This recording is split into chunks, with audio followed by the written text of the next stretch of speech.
വനിതാ premier league ക്രിക്കറ്റിൽ ഇന്ന് royal Challengers Bengaluru Gujarat Giants പോരാട്ടം. രാത്രി 7:30 വഡോദരയിലാണ് മത്സരം. അപരാജിത കുതിപ്പ് തുടരാൻ റോയൽ ചലഞ്ചേഴ്സ് ബംഗളൂരു. ഹാട്രിക് തോൽവി ഒഴിവാക്കാൻ ഗുജറാത്ത് ജയന്റ്സ്. വനിതാ പ്രീമിയർ ലീഗിലെ സെക്കൻഡ് ലെഗ് മത്സരങ്ങൾക്ക് വഡോദരയിൽ ഇന്ന് തുടക്കം. നവി മുംബൈയിലെ ആദ്യ റൗണ്ട് പോരാട്ടങ്ങളിൽ തോൽവി അറിയാത്ത ഏക സംഘമായി തല ഉയർത്തി നിൽപ്പുണ്ട് സ്മൃതി മന്ദനയുടെ RCB. 4-ൽ 4 മത്സരങ്ങളും ജയിച്ചു. ഒന്നല്ലെങ്കിൽ മറ്റൊരു താരം മാച്ച് വിന്നറായി ഉണ്ടെന്നതാണ് മുൻ ചാമ്പ്യൻസിന്റെ കരുത്ത്. 166 റൺസുമായി ക്യാപ്റ്റൻ സ്മൃതി തന്നെയാണ് ബാറ്റിംഗ് നിരയെ മുന്നിൽ നിന്ന് നയിക്കുന്നത്. 8 വിക്കറ്റ് എടുത്ത ലോറൻ ബെൽ ബൌളിംഗ് നിരയുടെ കുന്തമുനയാകുന്നു. ആദ്യ 2 മത്സരങ്ങളിലും ജയിച്ച ഗംഭീരമായി തുടങ്ങിയ ഗുജറാത്ത് പിന്നീടുള്ള 2 കളികളിലും തോൽക്കുകയായിരുന്നു.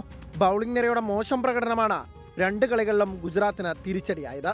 RCBക്കെതിരായ 32 റൺസ് തോൽവിയും ഇക്കൂട്ടത്തിലുണ്ട്. ഇനിയൊരു തോൽവി ടീമിന്റെ പ്ലേ ഓഫ് സാധ്യതകൾ സങ്കീർണമാക്കുമെന്നതിനാൽ ആഷ് ഗാർഡനർക്കും സംഘത്തിനും ശേഷിക്കുന്ന മത്സരങ്ങളെല്ലാം ജീവൻ മരണ പോരാട്ടങ്ങൾ. Sports desk 24. ലോകത്തെവിടെയായാലും ഏത് സമയത്തും 24 വാർത്തകളും ഓഗ്മെന്റഡ് റിയാലിറ്റി പാക്കേജുകളും എക്സ്പ്ലെയിനറുകളും വിശദമായി കാണാൻ ഞങ്ങളുടെ യൂട്യൂബ് ചാനൽ നിങ്ങൾക്ക് സബ്സ്ക്രൈബ് ചെയ്യാം.